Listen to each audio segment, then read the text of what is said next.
Đời người thoáng chốc chỉ mấy mươi năm ngắn ngủi. Đừng sống hoài sống phí, đừng làm những điều để rồi phải ôm theo hối tiếc suốt đời. Mặt trời mỗi sáng mọc từ biển đông, chiều lại lặn nơi núi phía tây. Buồn bã rồi cũng qua đi, vui vẻ cũng chỉ là một ngày. Nếu buông được những thị phi vô nghĩa, cuộc sống sẽ nhẹ tênh như mây trời. Tâm hồn cũng vì thế mà an yên, thanh thản. Hãy học cách nhìn vào ưu điểm của người khác. Đó cũng là một cách nuôi dưỡng đạo đức trong chính mình. Chúng ta thường mắc chung một sai lầm, đó là quen với lòng tốt của ai đó. Khi họ có một chút sơ suất, ta liền quên sạch bao điều tốt đẹp họ từng dành.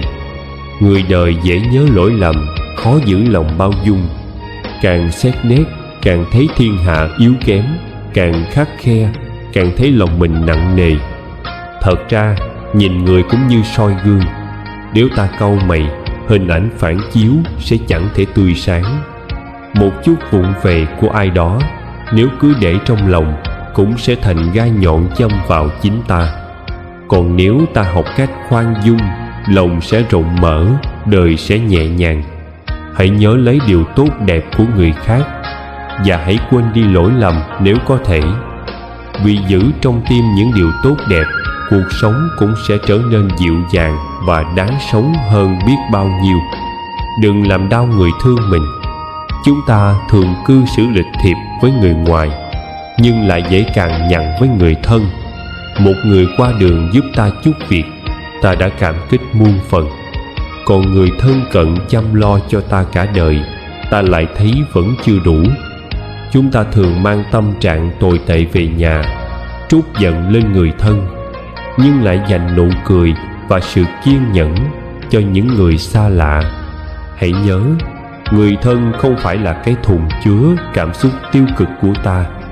Họ là nơi trú ẩn, là chốn bình yên che chắn cho ta giữa dông bão cuộc đời. Trên đời này, không ai yêu thương ta vô điều kiện ngoài người thân.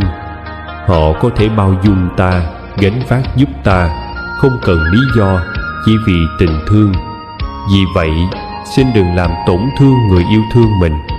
Hãy biết nâng niu họ hơn một chút, dịu dàng hơn một chút. Đừng để đến khi mất đi mới giật mình tiếc nuối, thì đã muộn màng. Con người vừa đơn giản lại vừa đáng sợ. Một tấm lòng lương thiện có thể bao dung muôn điều, nhưng một trái tim độc ác lại có thể hãm hại không biết bao nhiêu người. Làm người nếu quá tinh ranh, người đời sẽ e dè xa lánh. Làm việc quá khắt khe, dễ khiến người khác oán giận. Chuyện gì cũng tranh đấu đến cùng, lợi lộc gì cũng muốn dành cho bằng được. Cuối cùng, thứ mất đi không chỉ là lòng người, mà còn là chính nhân cách của mình. Vì thế, khi đối diện với tiền tài, danh lợi, hãy khù khờ một chút để giữ được hòa khí. Khi ân tình vướng mắc, biết khù khờ một chút để không thẹn với lương tâm. Lúc bon chen danh vọng, hãy khù khờ một chút để đầu óc được an yên. Gặp tin đồn, thị phi, khù khờ một chút để tâm không vướng bận. Không ai là hoàn hảo, ai cũng có khuyết điểm, mỗi người một cách sống. Có người ngưỡng mộ ta, cũng sẽ có kẻ ganh ghét, đố kỵ. Nhưng sâu thẳm trong lòng, ai cũng mong mình không bị cuốn vào những cuộc đấu tranh vô nghĩa. Người thật sự có trí tuệ sẽ không sống quá khôn khéo, quá sắc bén. Họ chọn cách khù khờ một chút để giữ sự lương thiện và tránh xa những thị phi không bao giờ có hồi kết. Đời người ngắn ngủi, biết vừa lòng mới thông dong. Giữa dòng đời bộn bề, biết giãn ngay một chút mới có được bình an. Giữ lại một chút lòng thành, bớt soi mói lỗi lầm của người, bởi chính mình chưa chắc đã hoàn hảo. Trách móc người khác vì thiếu sót, tự bản thân đã là một điều thiếu sót rồi. Đừng dùng tâm lượng của mình để đo lòng người khác. Đừng cố đẩy người khác vào đường cùng, vì điều đó không khiến họ mất tất cả, mà chỉ khiến ta tự bích đường lui cho chính mình. Chăm chậm vào chuyện thị phi, không làm ai tổn thất. chỉ khiến chính ta không còn thời gian để ngẩng đầu nhìn trời cao biển rộng. Người độc đoán chẳng có bạn bè, kẻ ích kỷ chỉ khiến lòng mình thêm mỏi mệt. Chỉ khi biết yêu thương, bao dung, ta mới có thể chạm đến trái tim người khác. Lúc rảnh rỗi, thay vì bình luận chuyện người, hãy ngồi lại phản tỉnh chính mình. Lời nói tuy không gây họa tức thời, nhưng có thể khiến đức tiêu mòn.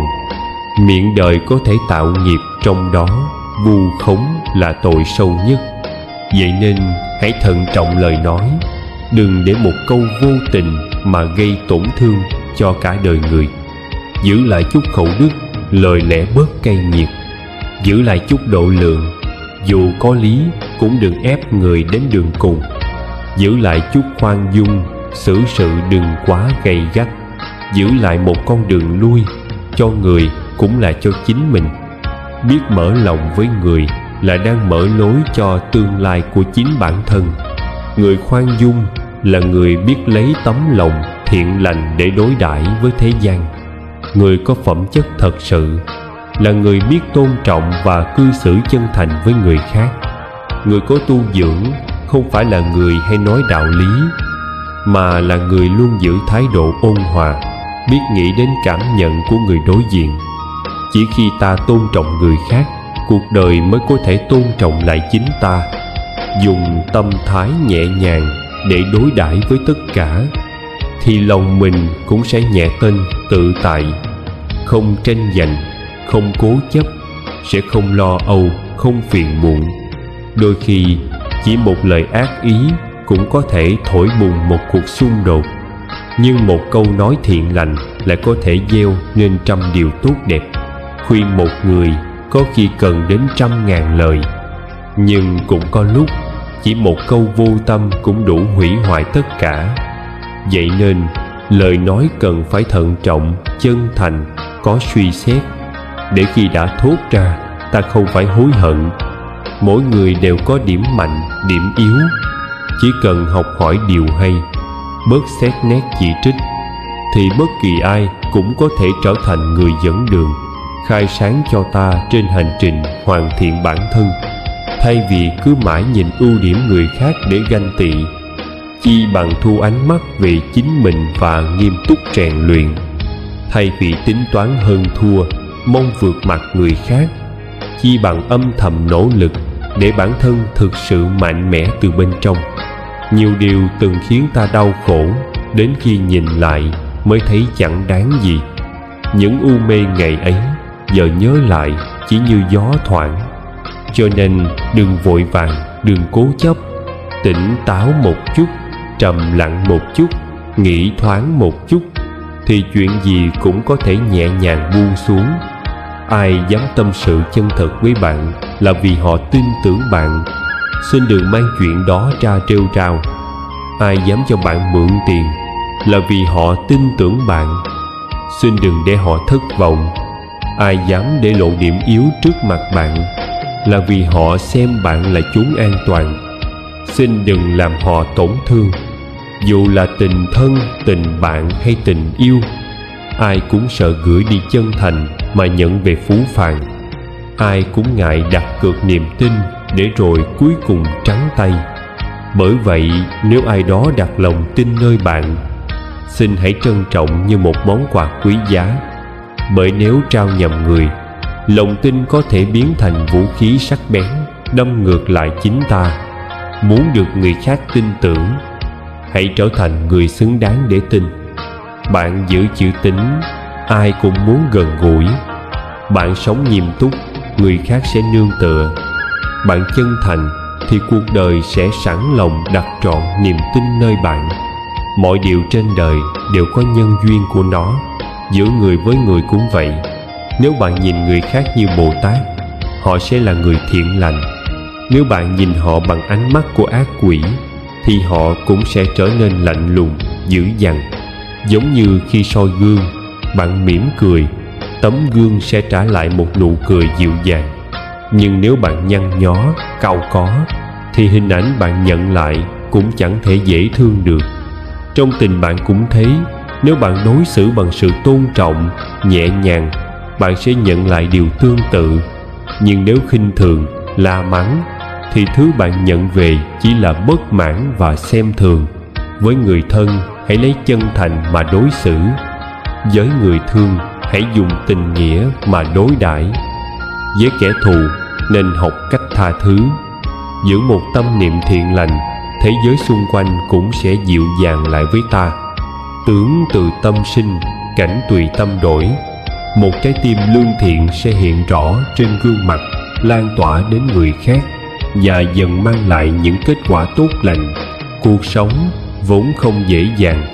Mỗi người có một hoàn cảnh, một nỗi khổ riêng. Vì vậy, đừng bao giờ cười nhạo ai. Tôn trọng người khác cũng chính là tự trọng bản thân. Dù vinh quang đến đâu, sau lưng ai cũng có những điều khó nói, đau thương. Dù nhìn có vẻ hạnh phúc cỡ nào, sâu bên trong ai cũng có những lo toan, trăn trở. Cuộc sống không hoàn hảo, luôn có bội bạc, thất vọng, đổi thay. Vậy nên đừng vội đắc ý, hãy sống chân thành, khiêm tốn. Đối xử tốt với người khác một chút là tạo phước cho chính mình. Không có khuôn mẫu chung cho hạnh phúc, nhưng chỉ cần trong lòng có niềm tin, phương hướng và sự kiên trì, thì cuối cùng ánh sáng cũng sẽ hé mở nơi cuối con đường. Người hay chủ động chi tiền không phải vì giàu có, mà vì họ quý trọng tình nghĩa hơn tiền bạc. Người nhường nhịn quyền lợi không phải vì khờ dại, mà vì họ hiểu rõ đạo lý sẻ chia. Người tình nguyện làm nhiều hơn người khác không phải vì ngu ngốc, mà bởi họ có trách nhiệm cao. Người xin lỗi trước không phải vì họ sai, mà vì họ trân quý mối quan hệ đó. Người chủ động giúp đỡ bạn không phải vì mắc nợ, mà bởi vì họ coi bạn là người thân. Nếu đời bạn may mắn gặp được những người như vậy, xin hãy biết cách giữ gìn và trân trọng. Cha mẹ là ơn nghĩa, đừng bất hiếu. Vợ chồng là duyên phận, đừng chán ghét. Con cái là máu mủ, đừng rời xa. Bà con ruột thịt, đừng lạnh nhạt. Tình cảm đừng ép buộc. Bạn bè đừng đoạn tuyệt. Cảm tình cần vun đắp, đừng tính toán. Mỹ nữ thì nhiều, đừng đắm mê. Rượu ngon biết chừng mực, đừng tham lam. Cờ bạc hiểm nguy chớ vướng. Mê tín gạt người nên tránh. Lừa dối là nghiệp đừng gieo. Dục vọng vô đáy đừng chìm. Nổi giận hại thân chớ giữ. Sân si mỏi lòng đừng mang. Cuộc sống nên vui vẻ, đừng sầu muộn. Hiểu lầm có thể hóa giải, đừng bỏ cuộc. Cơ hội quý hiếm, đừng bỏ lỡ. Học hạnh vô biên, đừng giới hạn. Giúp người là chính đáng, đừng thờ ơ. Lao động là vinh quang, đừng trốn tránh. Vận động nên duy trì, đừng ngưng nghỉ. Đời người ngắn ngủi, đừng lãng phí. Vận mệnh thăng trầm, đừng buông xuôi. Sinh mạng quý giá, đừng xem thường. Ngón tay có bị dơ, ta cũng không thể cắt bỏ. Đôi giày không vừa, chẳng cần đổi cả bàn chân, chỉ cần chỉnh lại kích cỡ là được. Một cánh cửa khép lại có thể là dấu hiệu của một khung trời khác sắp mở ra. Vấn đề là bạn có đủ bình tâm để nhìn thấy điều đó hay không? Khi gặp khổ đau, điều đầu tiên cần buông bỏ chính là sự cố chấp. Vấn đề không phải là khó khăn lớn bao nhiêu, mà là bạn có chịu mở lòng, chịu buông hay không. Một đời người, ta nỗ lực làm việc, vất vả trăm bề, tưởng rằng phải có nhà cao cửa rộng, xe sang của quý mới là thành tựu. Nhưng sự thật là chỉ cần một mái lều tranh, một chiếc ghế đá đơn sơ, cùng tâm hồn an yên là đã có thể tận hưởng niềm vui thanh nhàn. Không ai có thể sống một đời hoàn hảo. Dù bạn sống tử tế bao nhiêu, vẫn có người ghét bỏ. Dù bạn thành công cỡ nào, cũng sẽ có người gièm pha. Có người ngưỡng mộ thì cũng sẽ có kẻ ghen tị. Có người ca ngợi thì chắc chắn cũng có người coi thường. Cuộc sống là như thế, bạn không thể làm hài lòng tất cả. Đừng đánh mất bản chất của mình chỉ vì muốn được lòng người khác. Nguyên tắc và tự trọng mới là điều giúp bạn vững bước giữa cuộc đời. Chúng ta trong mắt người khác không bao giờ là một con người toàn vẹn, mà là rất nhiều phiên bản khác nhau. Bạn không cần trở thành người hoàn hảo, bạn chỉ cần trở thành bản thân tốt nhất của chính mình. Ánh mắt giống nhau nhưng góc nhìn khác nhau, miệng giống nhau nhưng cách nói khác nhau, trái tim cùng cấu tạo nhưng suy nghĩ mỗi người một hướng, tiền bạc như nhau nhưng cách tiêu pha khác biệt. Đúng, sai, tốt, xấu, phải, trái đều là do lập trường khác nhau. Hoàn cảnh thay đổi thì cách nhìn cũng khác đi. Đại bàng đâu cần tiếng vỗ tay mới dám bay cao. Cỏ dại chẳng cần ai chăm sóc vẫn biết tự mình lớn lên. Hoa trong núi sâu dù không ai chiêm ngưỡng vẫn tỏa hương ngát thơm. Làm việc không cần ai cũng hiểu, chỉ cần bạn làm hết lòng. Làm người không cần ai cũng yêu, chỉ cần bạn thẳng thắn trọng lượng. Hoa có trăm dáng, nghìn kiểu, vẫn có thể tỏa sắc lung linh. Không vì ai mà bớt đẹp, không vì ai mà ngừng nở. Người khiến bạn hạnh phúc, hãy ở gần. Người làm bạn cảm động, hãy yêu thương. Điều gì làm bạn cảm thấy xứng đáng, hãy trân trọng và giữ gìn. Đừng hạ thấp nhau, hãy nâng đỡ nhau cùng đi lên. Bởi vì cuộc đời vốn đã khó, đừng làm nó trở nên lạnh lẽo thêm bởi sự thờ ơ và ganh tị. Làm người nếu nói là dễ thì đâu dễ để lay động hàng ngàn trái tim hay kiểm soát miệng lưỡi thiên hạ. Làm người nếu nói là khó thì cũng chẳng quá khó.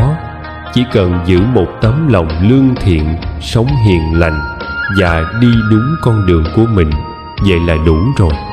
Một đời người thật ra không dài lắm.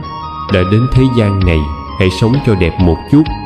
Tình bạn chân thành là một món quà quý giá. Trân trọng một người nhất định là vì đã từng cảm động trước họ. Khi rời xa ai đó, hẳn là đã từng thất vọng ít nhiều. Nhìn người không thể chỉ nhìn bằng mắt mà cần thời gian. Qua lại lâu ngày mới rõ bản chất. Kinh qua hoạn nạn mới thấy rõ chân tình. Lúc bạn rơi xuống vực sâu mới biết ai là người ném đá lấp hố, ai là người đưa tay giúp đỡ. Người bạn thật sự là người đi cùng bạn qua đêm tối, là người che chắn cho bạn trong cơn mưa bão, là người ở lại cuối cùng khi tất cả đã rời đi. Tình bạn như thế rất quý và rất hiếm. Chỉ những ai sống chân thành mới có cơ hội gặp được chân tình. Bạn bè không cần nhiều, chỉ cần đồng hành trong mưa nắng. Tình cảm không cần dài, chỉ cần có thể nương tựa khi cần. Nghĩa nặng là khi bạn cần tôi có thì bạn sẽ có. Tình sâu là khi không hứa hẹn nhưng luôn sẵn sàng dang tay giúp đỡ. Người ngày thường có thể trêu chọc bạn, nhưng khi hoạn nạn lại sẵn sàng chia sẻ từng miếng cơm, chén nước. Đó mới là người đáng để trân trọng suốt đời. Trong cuộc sống, không phải điều gì cũng thuận theo ý mình mới là tốt. Mặt trời không vì bạn không vui mà ngừng mọc. Ánh trăng không vì bạn giận hờn mà mất đi ánh sáng. Bịt mắt mình lại, thế giới cũng chẳng vì thế mà biến thành đêm tối. Làm mờ mắt người khác cũng không khiến ánh sáng thuộc về riêng mình. Trên đời chỉ có búa rìu chưa đủ sắc bén, chứ không có cây cỏ nào không thể đốn. Trong công việc chỉ có người chưa nghĩ ra phương pháp, chứ không có chuyện không thể làm được. Người muốn làm sẽ tìm cách, người không muốn sẽ tìm lý do. Cuộc sống như một ly nước, dù nóng hay lạnh, chỉ cần nhiệt độ vừa phải là có thể uống được. Dù ngọt hay đắng, chỉ cần hợp khẩu vị là thấy ngon. Dù xuân, hạ, thu đông, chỉ cần hợp tâm trạng là đều tuyệt vời. Tất cả mọi thứ chỉ cần phù hợp với chính mình chính là hạnh phúc. Khi bạn bỏ qua quá khứ, xem trọng hiện tại và vui vẻ hướng tới tương lai, Lúc ấy bạn đang đứng ở vị trí cao nhất của cuộc đời. Khi bạn bao dung với những điều bất như ý, chỉ quan tâm đến trách nhiệm chứ không đặt nặng lợi ích, đó là lúc bạn chạm đến đỉnh cao tinh thần.